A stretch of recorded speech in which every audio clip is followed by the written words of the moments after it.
छोटे से गांव में एक साधारण किसान रहता था रामू। न तो बड़ा खेत, न ही कोई ट्रैक्टर, बस दो बैल, एक पुराना हल और मन में ढेर सारी उम्मीद। खेत में दरारें पड़ चुकी थी, आसमान से बरसात जैसे टूट गई हो।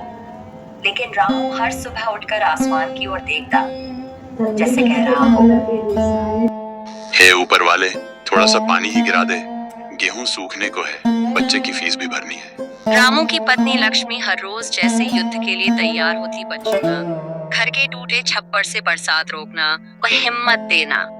लक्ष्मी, रामू चिंता मत कर, गुड्डू बड़ा होकर अफसर बनेगा, हमारे दिन भी फिरेंगे। रामू हल्की मुस्कान देता, लेकिन दिल अंदर से हिला हुआ रहता। रामनगर गांव में एक सरपंच था शंकर सिंह। कुछ अच्छा करता, लेकिन अक्सर अमीर जमींदार बाबूलाल के इशारे पर चलता। बाबूलाल की नजर रामू की जमीन पर थी, क्योंकि वहां से शहर तक की सड़क बनने वाली थी। बाबूलाल गुस्से में, शंकर, उस रामू से कहो जमीन बेचे नहीं तो उसका नल बंद करवा दूंगा। सरपंच, बाबूलाल जी, वो तो कहता है खेत ही उसकी जान है। बाबूलाल हंसते हुए, जान जाएगी तो समझेगा। उधर रामू इस बात से अनजान अपने खेत में मेहनत कर रहा था। लेकिन अगले दिन रामू नल चलाते हुए, अरे ये क्या, पानी नहीं आ रहा। बाबा, शायद लाइन काट दी किसी ने। एक दिन गांव में एक नई आवाज आई। एक महिला ट्रैक्टर से आई, नाम था रेखा दीदी। वो दिन एक एनजीओ चलाती थी और किसानों की मदद करती थी। रेखा दीदी, हम आपकी जमीन को बर्बाद नहीं, विकसित करना चाहते हैं। आपको सरकारी योजना दिलवाएंगे। रामू को पहली बार किसी बाहरी ने इतना ध्यान से सुना। आप हम गरीबों की क्या मदद करेंगे दीदी? रेखा दीदी, आप गरीब नहीं हैं, आप देश का अन्नदाता हैं। चलिए पहले सब्सिडी वाले बीज और सिंचाई योजना की बात करते हैं। गांव में धीरे धीरे लोग रेखा दीदी की बातों पर ध्यान देने लगे, लेकिन ज्यादातर को अभी भी भरोसा नहीं था कि सरकारी योजनाएं वास्तव में किसानों तक पहुंच सकती हैं। पर रामू ने ठान लिया था, अब वह सिर्फ हल ही नहीं चलाएगा, बल्कि दिमाग भी चलाएगा। रामू,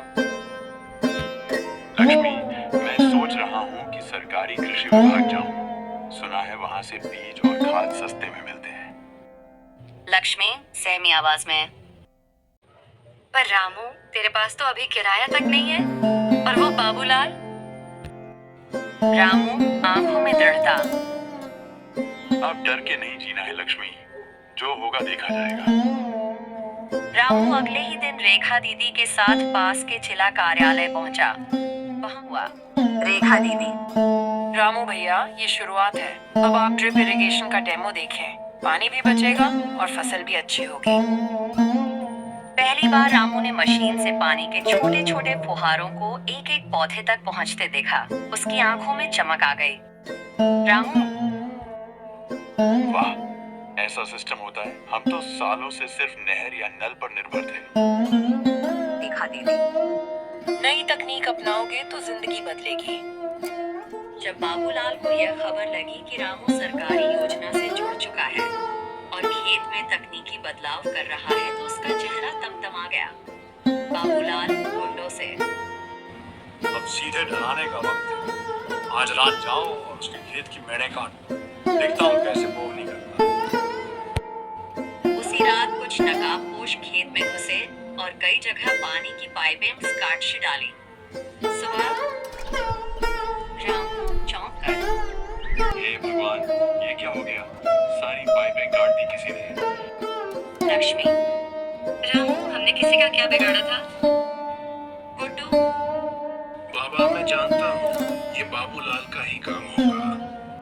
रामू टूट चुका था, पर रेखा दीदी ने एक बार फिर उसे हिम्मत दी। रेखा दीदी, हम एफआईआर दर्ज करेंगे और ये सरकारी योजना है, इसकी मरम्मत भी मिलेगी। डरिए मत। थोड़े ही दिनों में पुलिस जांच आई। बाबूलाल को चेतावनी दी गई और रामू को दोबारा मदद मिली। महीनों की मेहनत रंग लाई।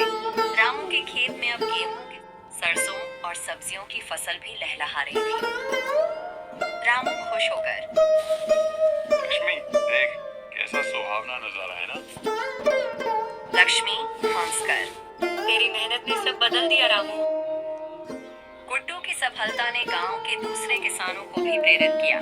कई लोग अब रेखा दीदी के संपर्क में आए। बाबूलाल अब अकेला पड़ गया।